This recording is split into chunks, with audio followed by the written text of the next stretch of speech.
Good afternoon, everyone. Good afternoon, sir. Let us start. Today we shall learn a new chapter, Chapter 2 of our NCERT textbook, India, People and Economy. The name of this chapter is Migration, Types, Causes and Consequences. Now I shall share my screen.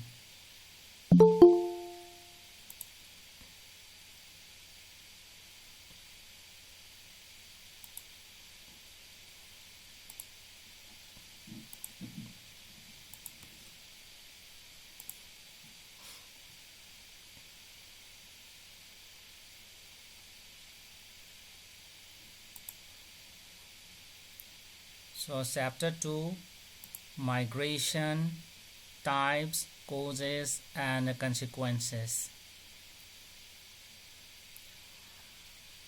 Here in the first two paragraphs you will find a story of Ram Babu. Actually this is a case study. You may read it, and this story tells about the causes and consequences of migration. And at present this migration have been increasing. Okay, so it has become a universal trend. Migration has been becoming a universal trend, and people have been moving from village to another village, then from village to towns, then from smaller towns to bigger towns, and from one country to another country.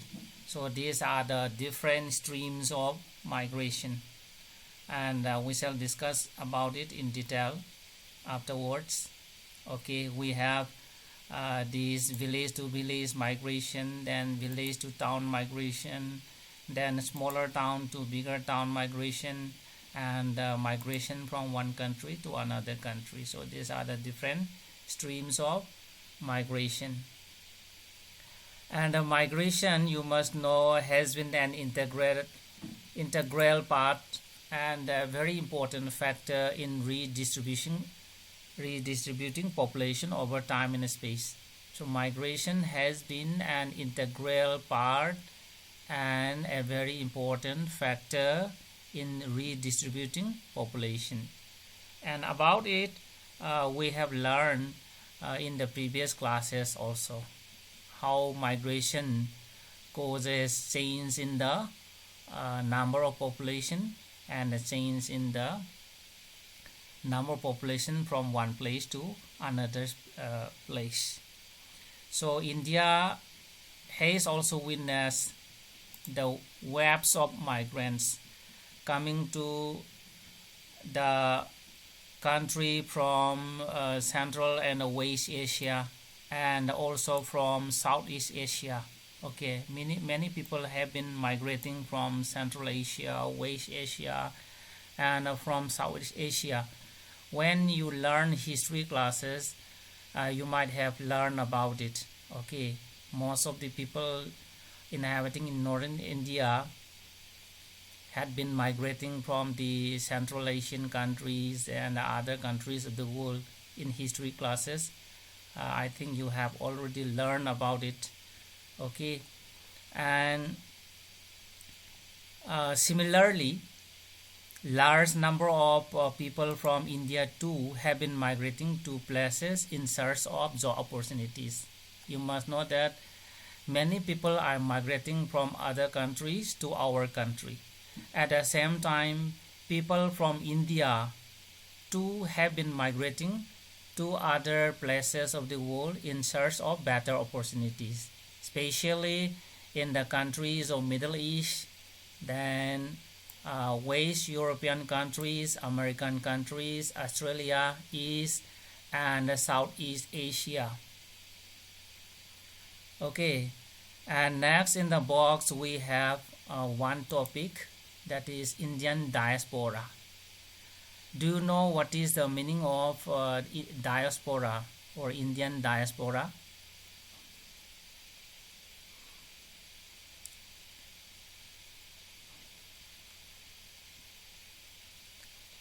Okay, let me tell you.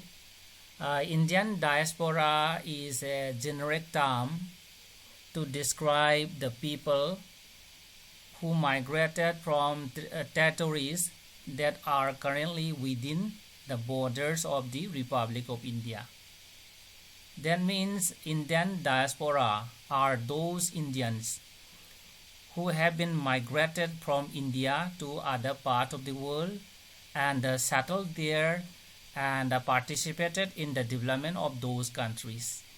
Okay, so those are known as Indian diaspora. Actually, diaspora, these are the people who have been migrated from their motherland to the other part of the world and settled there and participated in the development of that particular country. That is called diaspora. Okay, so we have three webs of diaspora as we find here. And so the first paragraph here, this first paragraph here explains about the first wave, okay, of migration. So let us read. During the colonial period, British period in India, millions of indentured laborers were sent to Mauritius, Caribbean islands like Trinidad, Tobago, Guyana, Fiji, South Africa by British from Uttar Pradesh and Bihar, to Reunion Island, Guadeloupe, Martinique and Suriname by French, and by Dutch and Portuguese from Goa, Daman and Diu to Angola and Mozambique to work as plantation workers. Okay, so in the first wave during the British period, many indentured laborers. Indentured laborers mean time-bound contract laborers were sent to Mauritius, Caribbean islands of Trinidad, Tobago, Guyana. Okay, then Fiji, South Africa by British from Uttar Pradesh and Bihar. And many Indians were carried to Reunion Island, then Guadeloupe, Martinique and Suriname by French, and Dutch and Portuguese from Goa, Daman, Diu and Angola, Mozambique to work as plantation workers. So we may look at the world map here. See here, the first one is here. Okay, many Indians were carried to these places to work as a plantation workers. So this area, okay, islands here are known as these Caribbean islands. And here we have a very small island, Trinidad Tobago. Okay, Trinidad Tobago. Okay, then others. Then about this Reunion, Guadeloupe, Martinique. Okay, Martinique and others also here. Suriname. Okay, so Suriname is here, and some other countries, okay, are here. Okay, Reunion Islands and the others are here. So you just have a look of the world map. Okay, and by the French and the Dutch, so they carried away many Indians to Martinique and Suriname. Okay, Suriname, you know, this is one of the smallest country in South America, as I indicated here. Suriname is yellow color. Okay, see this yellow color area, this area, Suriname, and this Angola, Mozambique. Okay, many people from Goa, Daman, Diu were carried away to Angola. Okay, Angola is here, Mozambique is here.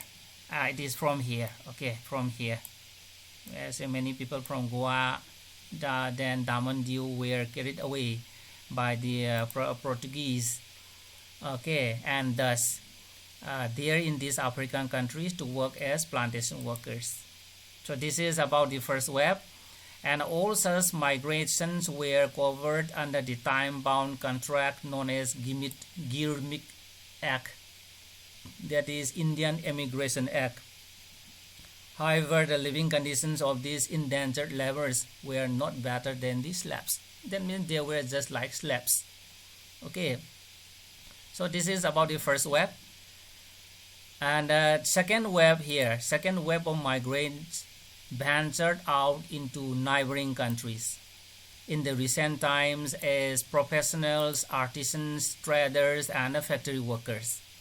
So a second wave of migrants migrated out into our neighboring countries in recent times as professionals, artisans, traders, and factory workers in search of economic opportunities.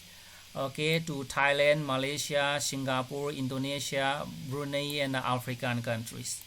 It is here. Okay, so it has been shifted to here. In this area. Okay, so here Thailand, the Southeast Asian countries. Okay, Cambodia, Brunei, then these Indonesian islands, and Singapore, a small country, and to some African countries. Many Indians migrated as professionals, artisans, traders, and factory workers. And there was a steady outflow of semi-skilled and skilled labor in the wake of oil boom in West Asia in 1970s. So in 1970s, oil was struck in West Asia. Okay, here in these Islamic countries here in this area. Okay, so because of that discovery oil in these Western Asian countries, many Indians, semi-skilled and skilled laborers, migrated to these countries to work. Okay, in the 1970s. And there was also some outflow of entrepreneurs, then store owners, professionals, businessmen to Western countries. So this is about second wave. And next we have the third wave of migration. The third wave of migrant was comprised professionals like doctors and engineers in 1960s onwards. Then software engineers, management consultants, financial experts, media persons in after 1990s onwards. And other migrated to countries such as USA, Canada, UK, Australia, New Zealand, and Germany, etc.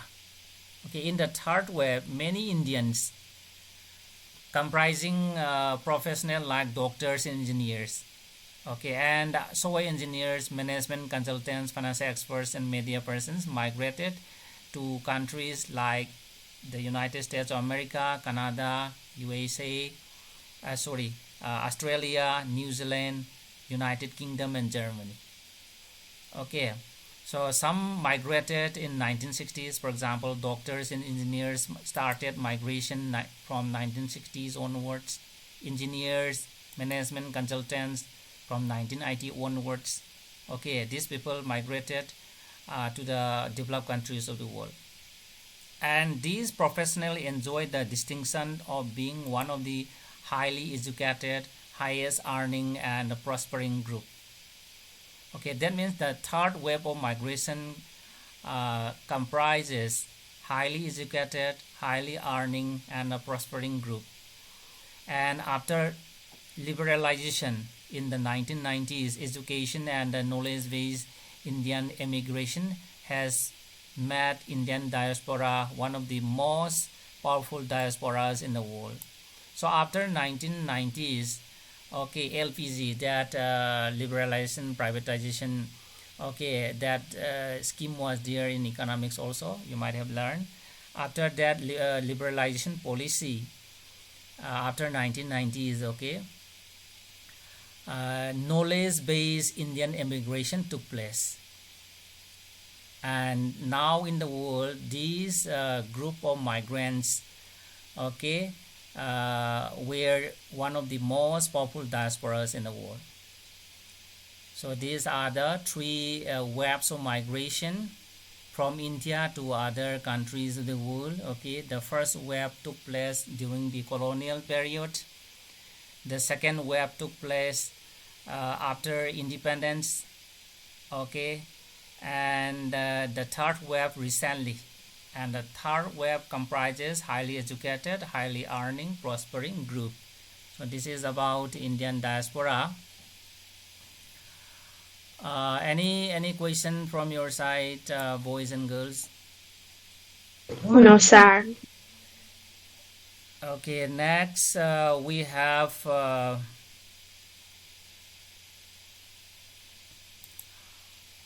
migration. Okay, I think all of you have known the meaning of migration. So migration refers to the movement of people from one place to another place permanently or temporarily for some specific purposes. Okay, that we have learned.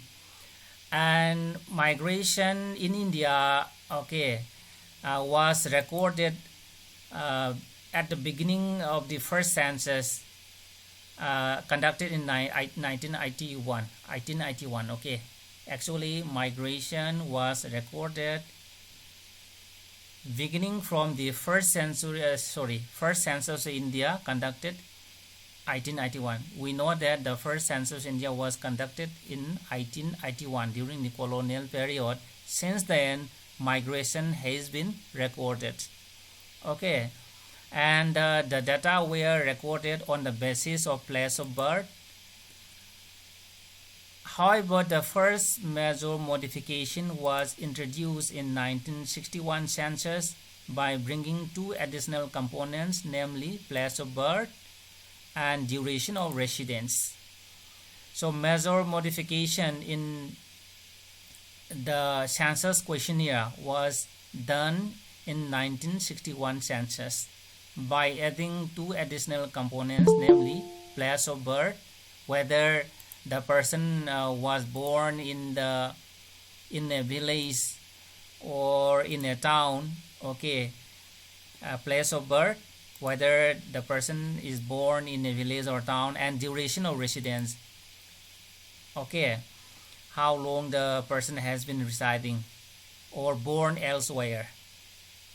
Further, in 1971, additional information on the place of last residence and duration of stay at the place of enumeration was incorporated.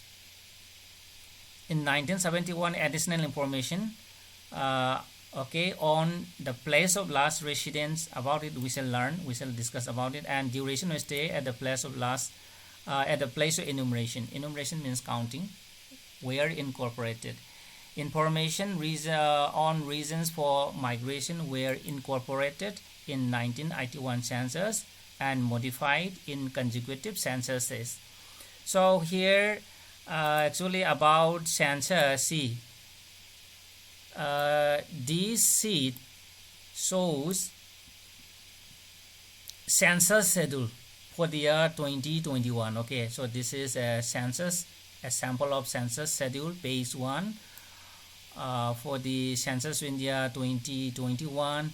I think you may be seeing so many boxes, and here in the boxes we have to fill up the particulars in the boxes. Okay, and see what are the things to be fill up given here. For example, here in this column, male, sex, male. For say if you want to enter male, then you have to write 1, and if the person is female, then we have to write 2, like that. So this is the page 1, and here we have also the page 2. This is the page 2.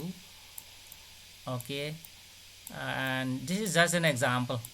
Okay, this is just an example of the census schedule for the year 2021, and many footnotes also given. And about the questionnaires, okay, so we have say this one. Actually, this is the questionnaire for the year 1981, and when we read the questionnaire of the census 1981, you'll find that see, about the migration, it is mentioned here. Okay, about the migration, just see here, this section. You may read this section. So this is the questionnaire set of questions which were asked to the people at the time of enumeration. And here we have included two important components: place of birth and the place of last residence. Okay, and here so many things are here. What is the name of the place of birth, whether rural, urban, what is the name of district or country, and reasons also here. Reason for migration from the place of last residence, then duration also asked. Okay, so this is for the 1991, and in the 1991 also, see, the same has been asked. Just see here, this is for 1991. Here in the 1991 census also, again, the component of migration is included. Okay, place of birth and the last residence is asked, where asked. Okay, again, in the 1991 and this 2001 census also, you'll find the same. Here some more additions are there. Okay, here also, here in this section. So this section is about migration. Okay, see, place of last residence, place of birth, and reasons also here. Okay, reasons of migration. Likewise, 2011 census also, this is the schedule questionnaire, and the same is also here. Okay, about migration it is mentioned here, migration characteristics, reasons of migration. So this is about census of India, collecting information about the migration. And in the census, the following questions were asked. Okay, that we have also learned.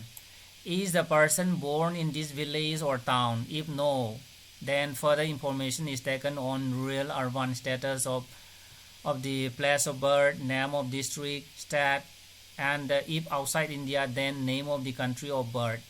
That you have find, that I have shown you earlier. Okay, then has the person come to this village or town from elsewhere? If yes, then further questions are asked about status, rural, urban, or previous place of residence, name of district, state, and if outside India, then name of the country. Okay, it is included, just I have shown you earlier. Okay, here, whether rural and urban area, migrated from rural area or urban area, name of the district, state, or country. Okay, in this way questions are asked. Okay, in addition, reasons of migration from the place of last residence and duration of residence in place of enumeration are also asked, that I have pointed out. Okay, then in census of India, migration is enumerated on two bases. Place of birth, if the place of birth is different from the place of enumeration, we call it a lifetime migrant. Lifetime migrant. Okay, if the place of birth is different from place of enumeration, he or she is called lifetime migrant. And another one is place of residence. If the place of last residence is different from the place of enumeration, it is known as migration by place of last residence. It is like this. See here, this is our birthplace. Okay, so this is our birthplace. Let us name it A. And a person has migrated to another place here. So this is another place. Okay, let us say the name of this place is B. So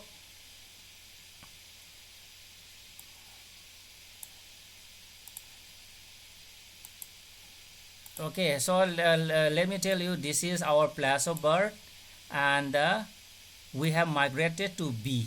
And at this time, when the person is at B, counting of census is done. Counting of, that is enumeration of census, is done.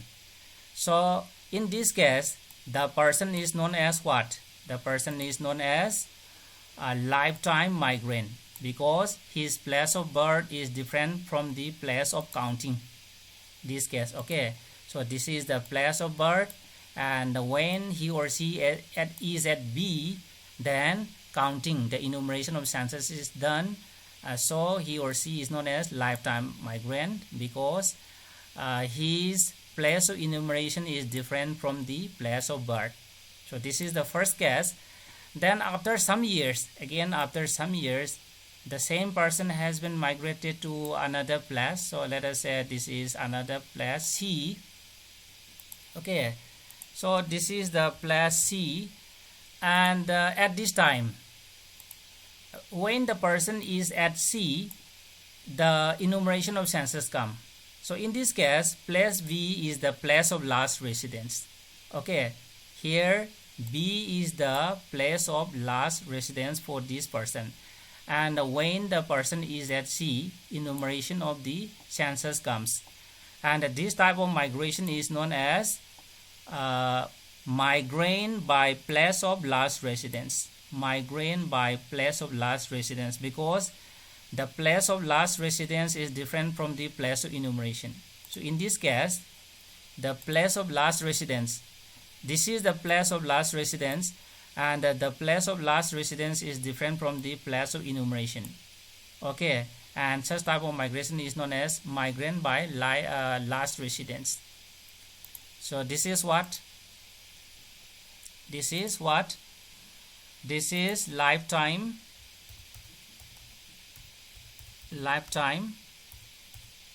migrant. Okay, this is lifetime migrant.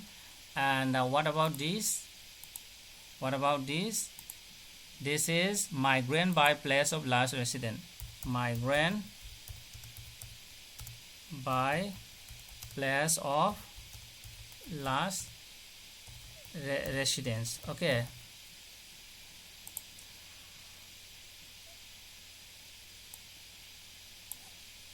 Are you clear? Any question?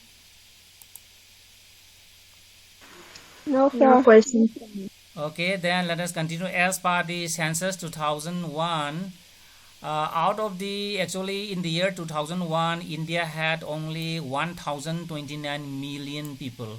Okay, in 2001, and out of the 1029 million people, 307 million were reported as migrants by place of birth.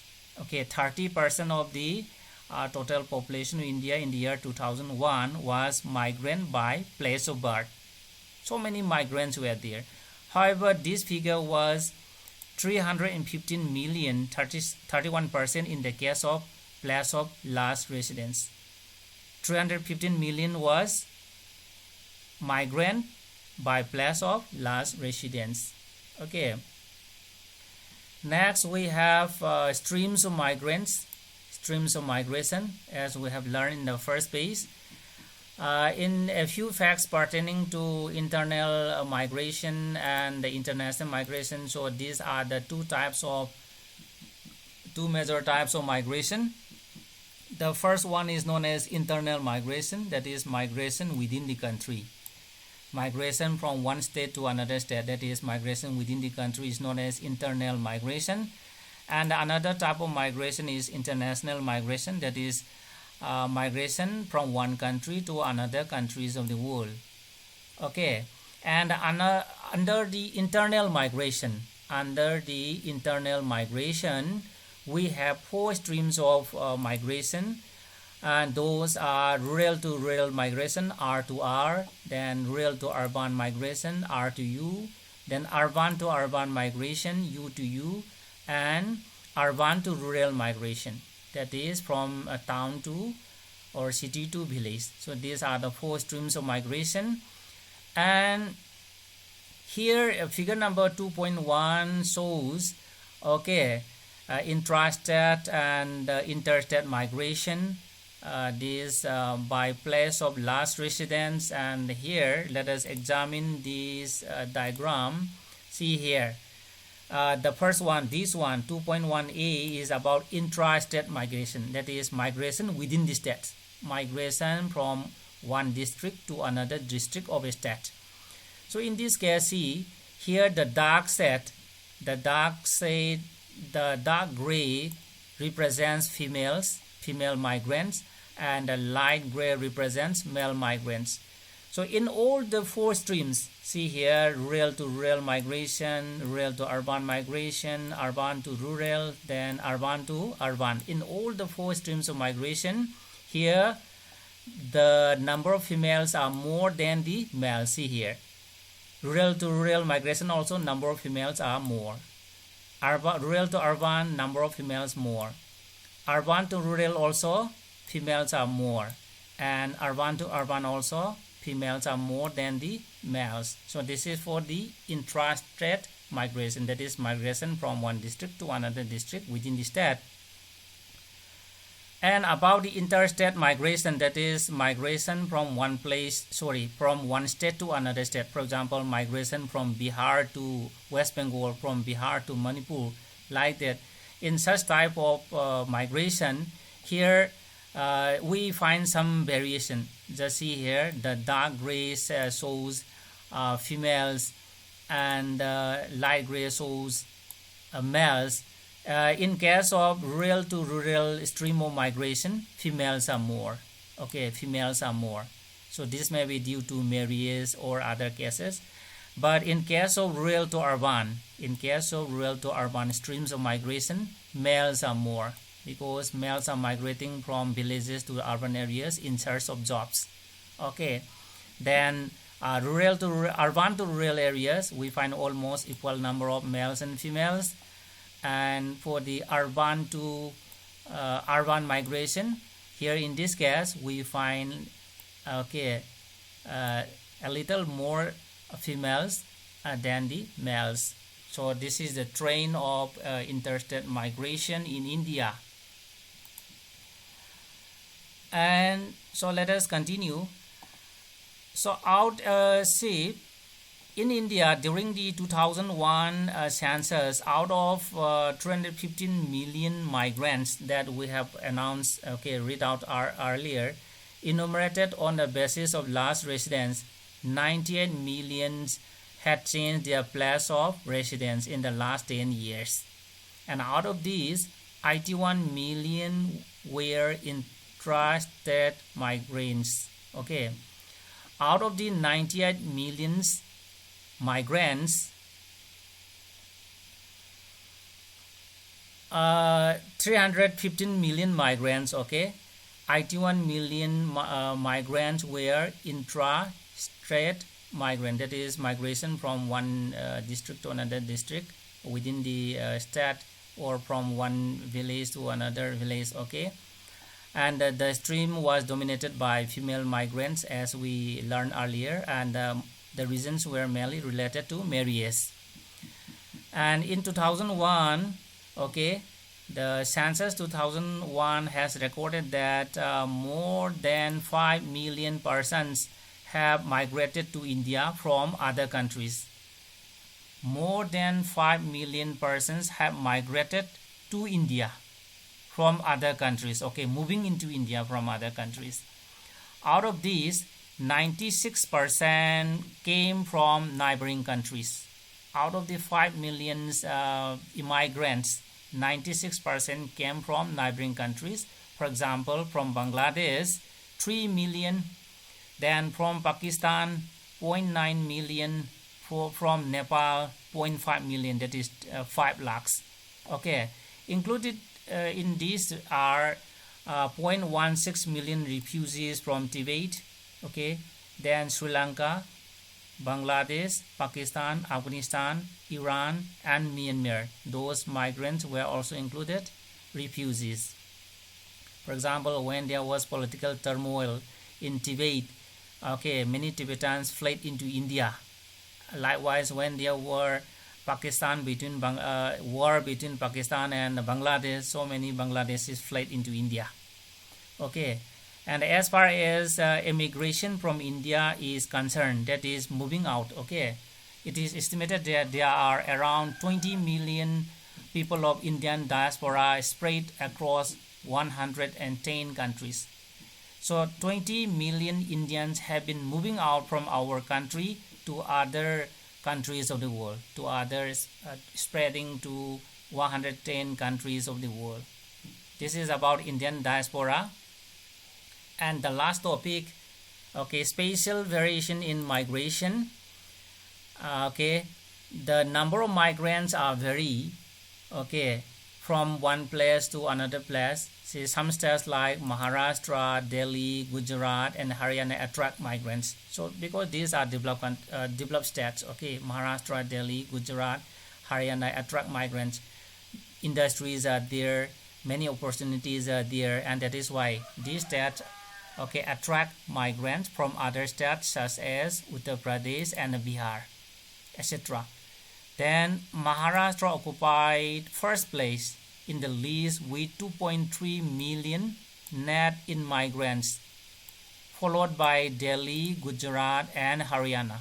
That means Maharashtra received the largest number of migrants. Okay. On the other hand, Uttar Pradesh minus 2.6 million, then Bihar minus 1.7 million were the states which had the largest number of net out migrants from the state. That means the largest source region, okay, the largest source region of migrants. That means from Uttar Pradesh, 2.6 million people migrated to other states of India. From Bihar, 1.7 million people were migrated to different states of India. That means these two states, Uttar Pradesh and Bihar, so these are the two big suppliers of migrants. Okay. And when we look at this map also, see here, just see this map here. Okay. And see here, this Uttar Pradesh and Bihar. So these are the suppliers. Just see here, out migration stats. And here these are the receivers. Maharashtra, then Gujarat, Haryana, Delhi. Okay. So this map shows the out and in migration of the stats, out and in migration stats. Okay. And among the urban agglomeration, Greater Mumbai received the higher number of immigrants. Among the cities of India, Greater Mumbai received the largest number of immigrants. Okay. And here you may read this table number 2.1. Okay, this table shows the immigrants by last residents from neighboring countries by all duration in India 2001. And when we read this table, you will find Bangladesh. Okay, from Bangladesh we're receiving the largest number of people. Okay, see here, more than 3 million. Okay, and the percentage here is 59.8. Next we have Nepal, more than 5 million, that is 5.96 million, 5,96,000, sharing 11.6%. Pakistan, okay, 9,97,106, sharing 19.3%. So in this way, this table shows the number of immigrants, okay, or immigrants. Any question from your side, boys and girls? No, sir.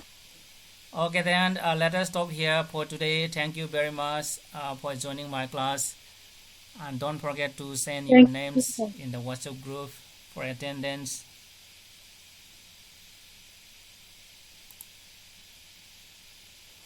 Thank you, Tara. My Thank you, pleasure. sir.